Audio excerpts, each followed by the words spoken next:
El siguiente mensaje fue predicado en la iglesia Corán Deo. Para más información, vaya a la página de internet www.iglesiacorandeo.org. Primera carta de Juan, capítulo 4, comenzando a leer en el verso 12, la palabra de Dios dice: nadie ha visto jamás a Dios. Si nos amamos unos a otros, Dios permanece en nosotros y su amor se ha perfeccionado en nosotros. En esto conocemos que permanecemos en Él y Él en nosotros, en que nos ha dado de su Espíritu. Y nosotros hemos visto y testificamos que el Padre ha enviado al Hijo, el Salvador del mundo. Todo aquel que confiese que Jesús es el Hijo de Dios, Dios permanece en Él y Él en Dios. Y nosotros hemos conocido y creído el amor que Dios tiene para con nosotros. Dios es amor.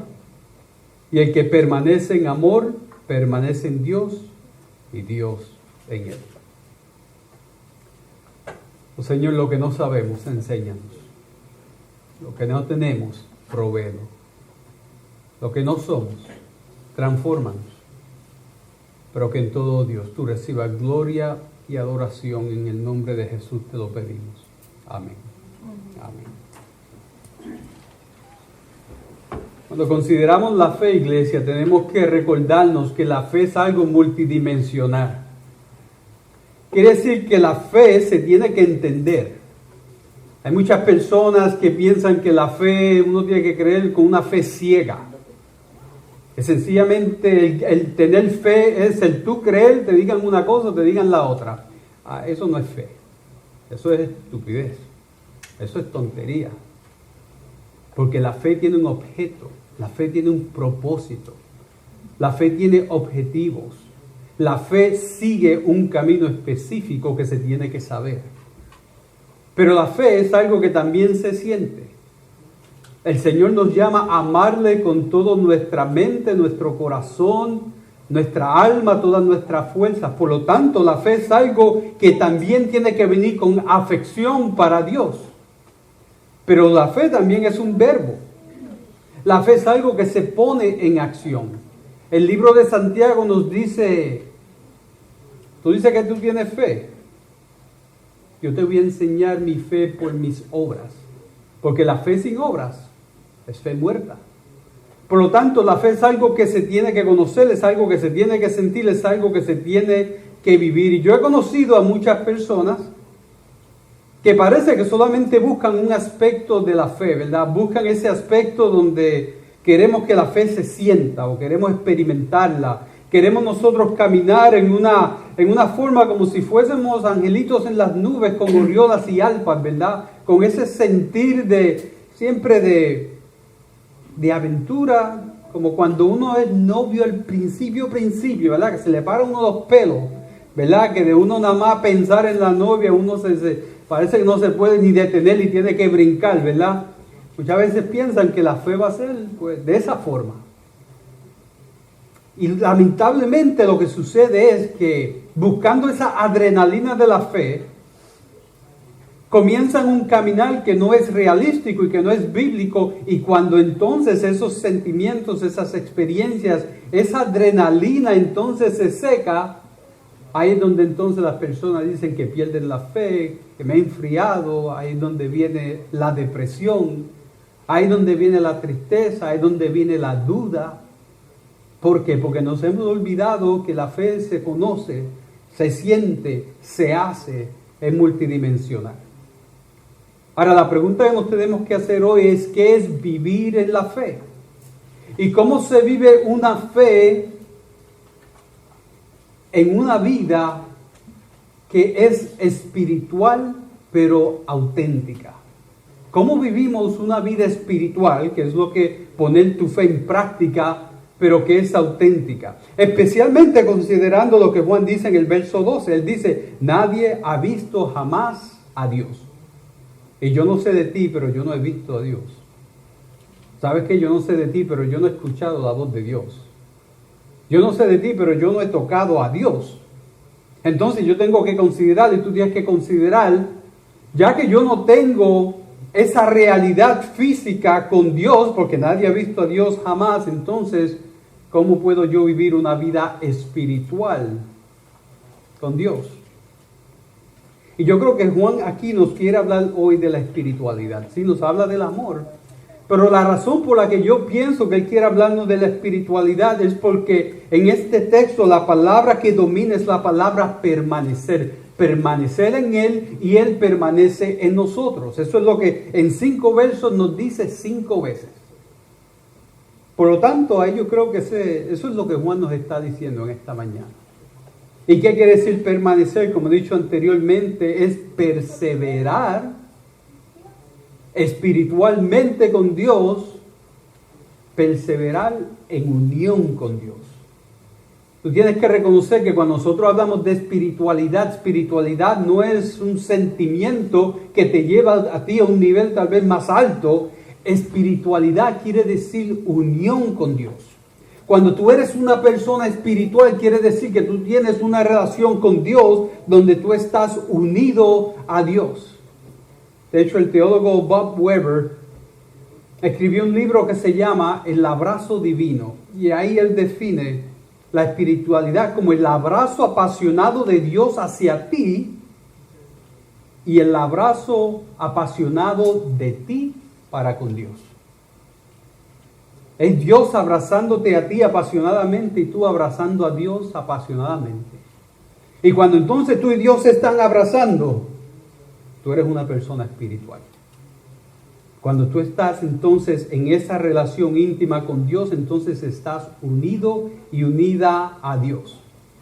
Ahora, no te olvides de la prédica de la semana pasada. Yo sé que ya ha pasado mucho tiempo y se nos olvida rápido, porque aún a mí se me olvida lo que predico. A veces a mitad de semana yo digo, ¿pero qué yo prediqué? Y me acuerdo, tengo que buscarlo. Pero predicamos de los versos del 7 al 11. Y ahí estábamos hablando que el Señor nos estaba dando a nosotros buena indicación de lo que Él es, de lo que es Dios, de lo que Él dio y de lo que Él hizo. El Señor nos estaba hablando de su gran obra y yo pienso ahora que era en gran medida para facilitar nuestra unión con Él. Dios te dice, yo soy amor. Dios te dice, mira lo que yo te di. Dios te dice, mira lo que yo hice para contigo, amándote. ¿Qué es más importante de que tú ames?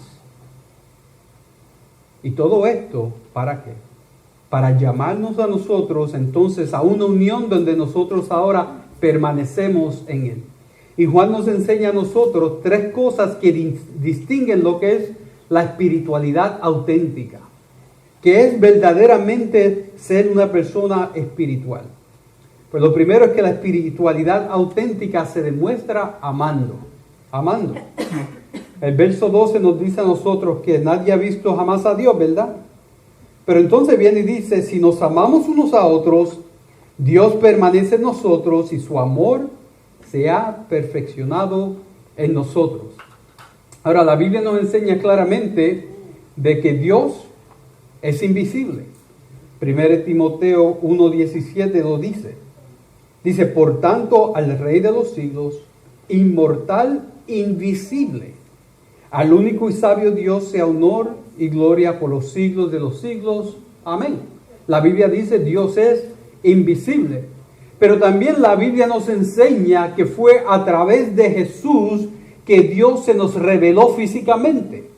Si tú vas conmigo al Evangelio de Juan, al capítulo 1, ahí Juan nos va a decir que es en Jesús y a través de Jesús que nosotros podemos ver a Dios. Y Juan capítulo 1, verso 18 dice que a Dios nadie le vio jamás. Las mismas palabras que Juan escribió en primera de Juan. A Dios nadie le vio jamás. Pero dice que el unigénito Hijo que está en el seno del Padre, Él le ha dado a conocer. Ahora tenemos que hacernos otra pregunta. Pero algo sucedió. Jesús ascendió al cielo y ahora está sentado a la diestra de Dios. ¿Cómo entonces podemos nosotros estar unidos a Dios y permanecer en Dios, Si nosotros no vemos a Dios, y la única forma que vimos a Dios fue cuando Jesús vino a la tierra, pero Jesús por otro lado ascendió y se fue a los cielos, ¿cómo entonces podemos nosotros estar unidos con Dios? William Barclay, un teólogo, viene y dice, es a través del amor que a Dios se le conoce. No podemos ver a Dios porque es espíritu. Lo que podemos ver es su efecto. No podemos ver el viento, pero podemos ver lo que puede hacer, como en un huracán, ¿verdad? No podemos ver la electricidad, pero podemos ver los efectos que produce, como la luz. El efecto de Dios es amor. A Dios se le conoce por su efecto. Y yo quiero que tú pienses en eso. Para el mundo ver a Dios, tiene que ver el efecto de Dios. Si un huracán no viniese con lluvia y con viento, a ti poco te importaría que viniese un huracán. Pero el efecto de ese huracán es el que te hace poner los ojos en el huracán y el que te hace prepararte para la venida de ese huracán. ¿Verdad que sí? Lo mismo sucede con Dios. Es a través del amor que tú puedes ver a Dios, que tú puedes tocar a Dios, que tú puedes sentir a Dios. Ahora la pregunta es, ¿puede el mundo ver el efecto de Dios en ti? ¿Puede el mundo ver al Dios invisible a través de ti? Porque tú tienes que ser el huracán que impacta la vida de otros para que ellos puedan ver el poder de Dios. El poder del Dios que hace el huracán, el poder del Dios que mueve huracanes, el poder de Dios que lo hace, lo dice y lo puede todo. So, para que vean a Dios, para que sientan a Dios, para que escuchen a Dios, tú tienes que amar a tu hermano. Yo tenía un pastor en Houston hace muchos años, como 25 años atrás, que él decía, no vayas y le predica a los deambulantes, no pierdas tu tiempo. Llévale el plato de comida, pon tu mano sobre él y ámale primero. Y después que tú le ames, después que tú le lleves comida, después que tú conozcas su nombre y él conozca el tuyo, después que entonces tú establezcas algún tipo de relación con él, donde esa persona se pueda sentir amada y que tiene valor en su vida, entonces vete y predícale a Jesús. Porque de otra forma estás siendo un hipócrita. Estás predicando lo que no estás viviendo, ¿verdad? Y muchas veces podemos nosotros hacer eso. Iglesia, tenemos nosotros que llevar el efecto de Dios a otros para que puedan ver a Dios. Y cuando hacemos eso, entonces somos verdaderamente espirituales. Cuando nosotros entonces estamos poniendo ese amor en práctica y se ve, entonces estamos nosotros unidos a Dios.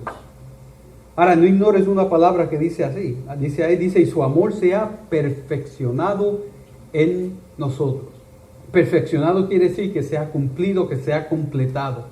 Estás unido a Dios cuando el amor de Dios se ha completado en ti, y ese efecto del amor de Dios en ti, entonces te lleva a ti a llevar ese efecto a tu hermano y amar a tu hermano. Y es ahí donde tú tienes una espiritualidad auténtica. Es ahí donde tú eres verdaderamente espiritual. Ahora, el amor demuestra si tu espiritualidad es auténtica, pero entonces, ¿qué afirma tu espiritualidad? ¿Qué comprueba tu espiritualidad? Pues lo segundo punto es que la espiritualidad auténtica es afirmada por el Espíritu. Y eso te dice aquí Juan en el verso 13. Dice, en esto conocemos, en esto tú vas a saber. He aquí el conocimiento que tú vas a tener, que tú permaneces en Él y que Él está en nosotros. O sea, que estás unido a Dios, en que nos ha dado su Espíritu. Ahora, Juan aquí te dice que tú puedes saber, que tú no tienes que estar en duda, que tú puedes estar seguro de tu unión con Dios. Tú puedes tener certeza de tu unión con Dios, lo cual entonces te hace a ti una persona espiritual. Y es porque nosotros permanecemos en Él y Él permanece en nosotros a través de su Espíritu. Ahora, hay una implicación con eso. Porque si entonces nosotros Somos espirituales porque el Espíritu de Dios está en nosotros y nosotros entonces podemos tener certeza de la unión con Dios porque el Espíritu Santo está en nosotros. Quiere entonces decir que nosotros tenemos que vivir de acuerdo al Espíritu Santo. Quiere decir entonces que ese Espíritu que está en nosotros tiene que tener un efecto en nosotros también. ¿Qué tiene que ver el Espíritu con mi espiritualidad? Absolutamente todo. Porque el Espíritu Santo de Dios es el que me hace a mí espiritual. Es el Espíritu el que te lleva a vivir una vida radicalmente diferente y te lleva a ti a amar. Es el Espíritu el que te permite amar aquello que antes tú despreciabas, odiabas o rechazabas. Es el Espíritu el que te convence de que tú tienes que orar por tus enemigos. Es el Espíritu el que viene y produce en ti un fruto que es distinto al fruto del mundo, como leíamos hoy, ¿verdad? Hay un fruto que es de la carne, pero hay un fruto que es del Espíritu. El fruto del Espíritu te lleva a ti a amar, a tener gozo, a tener paz, a tener paciencia, a vivir de una forma totalmente distinta. Es el Espíritu el que te lleva a dejar atrás a tu viejo hombre, a tu vieja manera de vivir, te lleva a ti dejar atrás tu pecado, entonces tú comienzas a vivir como un hombre o una mujer nuevo. Ese es el Espíritu. Ese es el Espíritu de Dios. Vuelvo a citar nuevamente a William Barclay. Dice, es el trabajo del Espíritu que en el principio nos hace buscar a Dios y buscar de Dios. Es el trabajo del Espíritu que nos hace consciente de la presencia de Dios. Y es el trabajo del Espíritu que nos da la certeza que verdaderamente tenemos paz con Dios. Es el Espíritu de Dios que nos da la valentía de llamar a Dios Padre. El Espíritu está haciendo todo el trabajo en ti. Por lo tanto, ¿qué quiere decir eso, hermano? Quiere decir que cuando entonces tú amas, cuando entonces tienes paz, cuando entonces tú tienes gozo en tu vida, cuando entonces ahora tú odias el pecado que antes amabas, cuando entonces ahora tú eres convencido de tu pecado y buscas arrepentimiento y te confiesas y buscas de Dios, es porque ahora que cuando tú entonces tienes pasión por Dios y la gente de Dios, el pueblo de Dios y las cosas de Dios, que tú dices, wow, el Espíritu de Dios está viviendo en mí. Y cuando entonces tú sabes que el Espíritu de Dios está viviendo en ti, tú puedes decir, yo soy una persona espiritual. Y tu espiritualidad es auténtica. ¿Tú has considerado el privilegio que tú tienes de que el Espíritu de Dios vive en ti? ¿Tú has considerado de que tú eres templo del Espíritu Santo?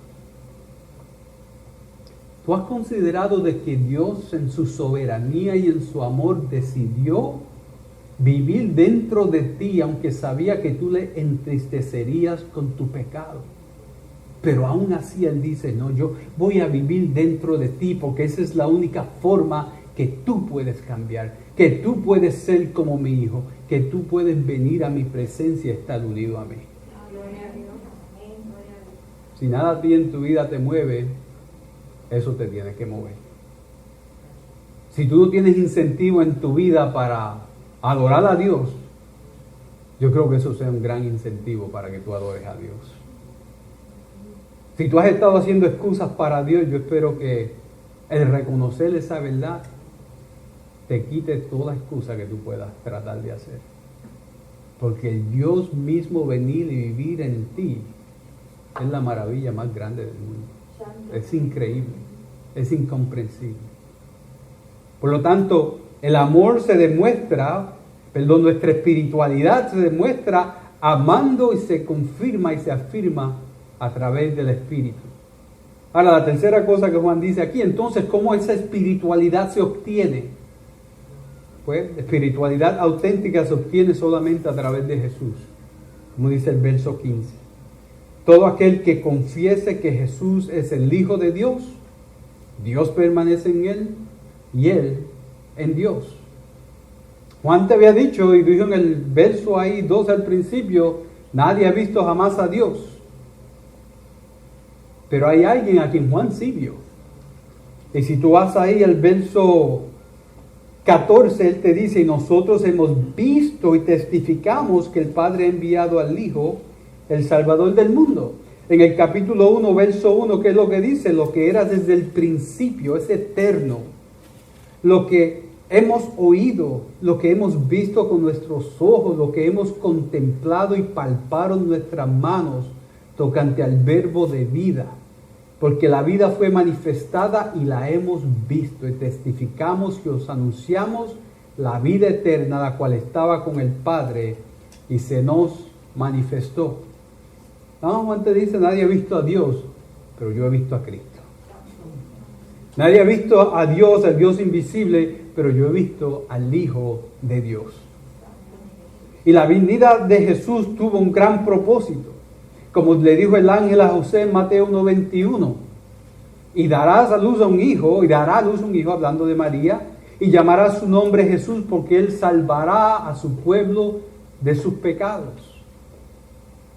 Jesús entró en la historia del hombre para buscar lo que se había perdido, para pagar la cuenta que nosotros no podíamos pagar, para cumplir la ley que nosotros no podíamos cumplir. Jesús fue enviado como un siervo, ¿para qué? Para tomar nuestro lugar. Por eso Isaías, mirando hacia el futuro, en el capítulo 53, viene y dice, en el verso 4, ciertamente llevó él nuestras enfermedades y sufrió nuestros dolores, y nosotros le tuvimos por azotado, por herido de Dios y abatido. Mas él herido fue por nuestras rebeliones, molido por nuestros pecados.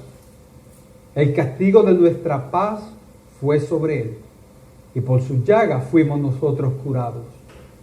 Todos nosotros nos descarriamos como ovejas, cada cual se apartó por su camino, mas Jehová cargó en él el pecado de todos nosotros. Ese fue Jesús. Eso fue lo que vino a hacer Jesús. Eso fue lo que hizo Jesús. Y es solamente a través de la obra santísima y perfecta de Cristo que Dios permite que nosotros nos acerquemos a Él. Es solamente a través de la cruz de Cristo que nosotros somos reconciliados con Dios. Quiero que vayas al libro de Efesios, el capítulo 2. Efesios capítulo 2.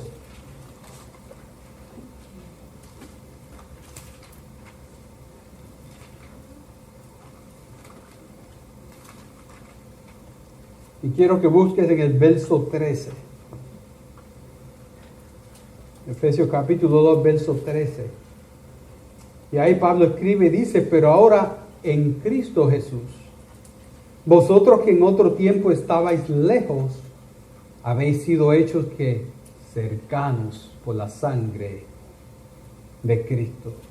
Porque Él es nuestra paz, que de ambos pueblos hizo uno, derribando la pared de intermedia de separación, aboliendo en su carne las enemistades, la ley de los mandamientos expresados en ordenanzas, para crear en sí mismo de los dos un solo y nuevo hombre, haciendo la paz. Es a través de Cristo.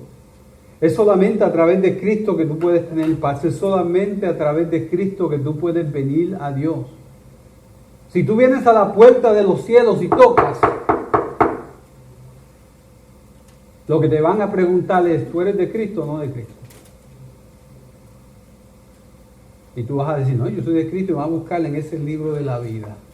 Ah, ok, su nombre está aquí, déjalo entrar. ¿Tú no eres de Cristo? Lo siento, aquí no tienes entrada. Por lo tanto, iglesia, solamente confesando a Jesús como Hijo de Dios, nos unimos a Dios. Por eso es que en 1 de Juan ahí, el verso 15 te dice, todo aquel que confiese que Jesús es el Hijo de Dios, Dios permanece en él y él en Dios. Tu confesión es tu evidencia de que tú estás en Dios y Dios está en ti, de que tú eres salvo. Solamente eso te hace a ti permanecer y estar en Dios. No olvides que confesar no es solamente proclamar, no es solamente decir algo. Confesar es el creer concretamente y estar de acuerdo con lo que tú estás diciendo, de una forma que te lleva a ti entonces a entregar tu vida, entregar tu voluntad a Cristo tomando su cruz. Eso es lo que es confesar. Por lo tanto, aquel que confiesa a Jesús, entonces haces a Jesús su Dios y su Señor. Amén. Interesante, esta mañana yo estaba leyendo en mi meditación la segunda carta de Pedro. Y una cosa que tuve que marcar en mi Biblia es con la frecuencia que Pedro pone junto esas dos cosas, Salvador y Señor. Él no las separa. Él no las pone en distintos niveles. Él dice en el verso 1, nuestro Dios y Salvador Jesucristo. Después dice en el verso 11, nuestro Señor y Salvador Jesucristo. Después viene en el verso 20 del capítulo 2, nuestro Señor y Salvador Jesucristo. Quiere decir que tú no puedes reclamar a Jesús como tu Salvador si tú no lo reclamas tu Señor. Y es a través de tu entrega a Cristo como tu Señor que entonces tú tienes entrada a Dios. Es entonces que tú puedes permanecer en Dios y Dios permanece en ti. Si alguien quiere tener acceso al presidente, tiene que pasar por el servicio secreto, ¿verdad que sí? Tú no vas a llegar al presidente a menos que tú pases por el servicio secreto. Esa gente con gafas, con su cosita en la oreja, con sus gafitas bien oscuras y con su buen alma en el lado, ¿verdad? ¿No? Ellos están protegiendo a aquel que está allá. Ok, tú no vas a poder tener acceso a Dios a menos que pases por Jesucristo. Lo único es que su alma fue una cruz. Su alma fue una cruz. Y sus herramientas son sus llagas. Y es a ese que entregó su sangre que nosotros tenemos que entregarnos. Ahora, iglesia, hay muchos que dicen que son espirituales. ¿Por qué hablar de esto? ¿Por qué Juan hablarnos de esto? Porque muchas veces nos podemos engañar. Muchas veces pensamos que porque venimos a la iglesia, o porque diezmamos, o porque hacemos o deshacemos, o porque tenemos un lenguaje cristiano, o porque cargamos una Biblia debajo del brazo, somos bien espirituales. Juan te dice, ok, eres espiritual, estás amando, estás viviendo conforme al Espíritu, dando de su fruto. Estás tú siguiendo las pisadas de Jesús, tomando su cruz, siguiéndole y rindiendo tu vida a su voluntad. Porque esa es verdaderamente la prueba de aquellos que son espirituales. Y yo no quiero que tú nunca te engañes. Y yo no quiero que tú vivas con falsas pretensiones. Y yo no quiero que tú vivas cómoda o cómodo en este sentido de que porque vivimos una vida religiosa estamos verdaderamente viviendo una vida entregada al Señor. Porque nos podemos engañar. Y en vez de pasar por el servicio secreto al presidente, nos llevan por otro lado a una cárcel. Y en vez de pasar por Cristo a Dios, vamos a pasar por otro lugar, a un lugar desagradable. Acuérdate, solamente Cristo, solamente Él puede garantizar tu entrada a Dios. Y Cristo, iglesia, esto es lo que es interesante. Nosotros tenemos libertades. Pero cuando tú pienses en la palabra libertad, no es libertad para hacer lo que te da la gana.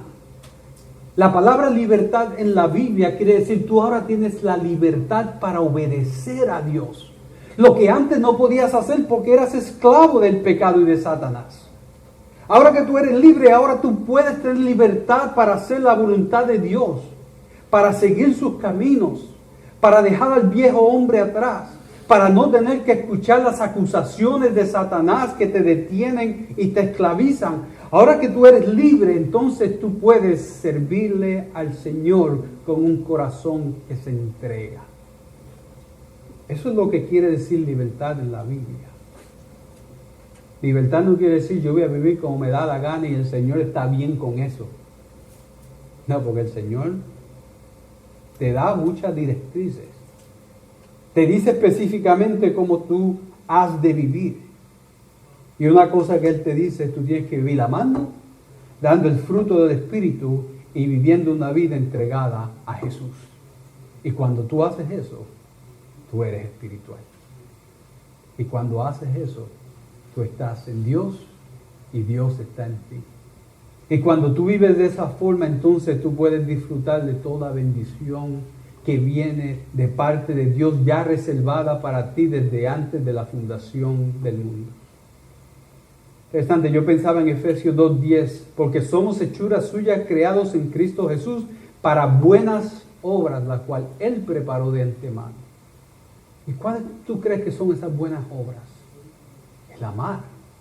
El vivir conforme al fruto de ese Espíritu. El tú estar entregado a Cristo para entonces hacer la voluntad de Cristo, vivir conforme al corazón de Cristo y vivir siendo la imagen de Cristo. Todos queremos ser espirituales. Y no hay nada malo con eso, eso es buenísimo. Eso es lo mejor que tú puedes verdaderamente desear para tu vida. Pero Dios te dio la receta. Y Dios te dice, si no es por amor, si no es a través del Espíritu y su fruto, si no es a través de tu confesión y entrega a Cristo, no lo vas a poder hacer. Por lo tanto, iglesia, examinémonos. Miremos en nuestra vida, porque no hay nada más importante que tu unión con Dios. Nada. Nada. Porque al final de cuentas, de eso se trata nuestra salvación. Cuando el Señor creó al hombre y lo puso en el Edén, el propósito era estar unido al hombre para amarle y para que el hombre le ame, para tener una relación, para ellos poder estar totalmente, perfectamente y por una eternidad en comunión. Pero el pecado rompió eso. El pecado dañó eso, el pecado adulteró esa intención y esa forma en la cual Dios se iba a relacionar con el hombre. Pero ahora Dios te ha dicho, yo quiero volver ahí contigo. Yo quiero volver ahí contigo. Yo quiero que tú tengas la habilidad de dejar atrás todo aquello que te daña, que te rompe, que te ofende, que te duele, que te corrompe. Pero Dios no va a comprometer su santidad. Y Dios no puede acercarse o permitir que el hombre se acerque en Él sin que primero haya pasado por un sacrificio. Para la gloria de Dios, nuestro sacrificio fue Cristo, el que se entregó en la cruz y derramó su sangre para que por Él seamos nosotros entonces limpiados. Para mí no se me ha olvidado el verso 16, ¿verdad? Verso 16 no se me ha olvidado, lo quiero usar para dejarte con este pensamiento. Si tú crees en Jesús, tú eres salvo y tienes uno de los 3 factores importantes para ser espiritual. Y si tú crees en Jesús y eres salvo, nadie te puede quitar a Jesús. Porque Él te tiene agarrado. Y dice, y no perecerás jamás. Ahora, lo segundo que quiero que tú veas es que la Biblia nos dice que nosotros somos sellados. El Espíritu de Dios está impregnado en nosotros. Quiere decir que si tú has creído en Jesús y el Espíritu te ha sellado, no hay nada ni nadie que te lo puede quitar. Está en ti. No va para ningún lado. Yo sé que hay tanta gente que ellos tratan de perderse ellos mismos, ¿verdad? Ellos tienen como fascinación con que la salvación se puede perder y siempre están perdiendo su salvación todos los días. Pero eso es lo que la Biblia me dice a mí. Dice que el Espíritu vive en mí, yo soy su templo. Y aunque sí lo puedo entristecer, y Pablo nos llama a que no lo hagamos, el Espíritu es el que nos ayuda a perseverar. Amén. Lo cual entonces ya tú tienes 2 factores de los 3 para tu ser espiritual. Y nadie te los puede quitar. ¿Dónde te deja eso? En el amor. Ese es el restante. Ese es el factor en que entonces tú tienes que trabajar, y ese es el que demuestra que el factor número 1 y el factor número 2 son verdaderamente efectivos y son verdaderamente claros y convencibles en tu vida. Nadie te va a quitar a Jesús. Nadie te va a quitar su Espíritu. Pero si tú tienes el Espíritu y tienes a Jesús, tú vas a amar. Tú vas a amar. Verso 16 dice, Y nosotros hemos conocido y creído el amor que Dios tiene para con nosotros. Sí, Juan está convencido. Y mira como dice nuevamente, hemos conocido, no solamente sentido, él sabe. Y él lo ha creído. Y dice, Dios es amor. Dios es amor. Lo vuelve a repetir. Y el que permanece en amor, permanece en él y Dios en él. Por lo tanto, yo te exhorto hoy a que permanezcas en el amor de Dios. A que tú seas aquel que demuestra el efecto de Dios en el hombre.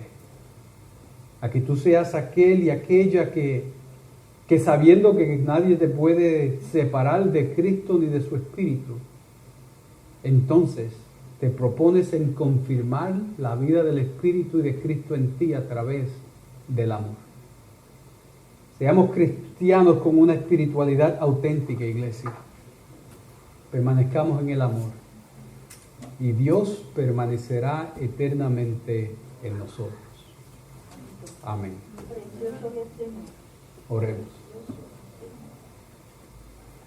Amantísimo Señor. Qué grande, mi Dios, qué maravilloso y qué incomprensible, mi Dios, es el ver que tú, mi Dios, quieres. Tu corazón lo anhela, el estar en nosotros y que nosotros estemos en ti. Tu palabra nos enseña, oh Dios, y nos ilustra que lo que tú deseas es un abrazo divino, donde tú apasionadamente nos abrazas y donde nosotros apasionadamente te abrazamos, Señor. Qué grande eres tú, Señor. Qué maravilloso es tu amor, Señor. Y te damos gracias, Señor, porque tú siendo el Rey y el soberano creador, oh mi Dios, tú te humillas. Tú permites que nosotros, oh Dios, nos acerquemos a ti. Y en esa unión, Señor, nosotros que éramos carnales, mi Dios, ahora somos espirituales.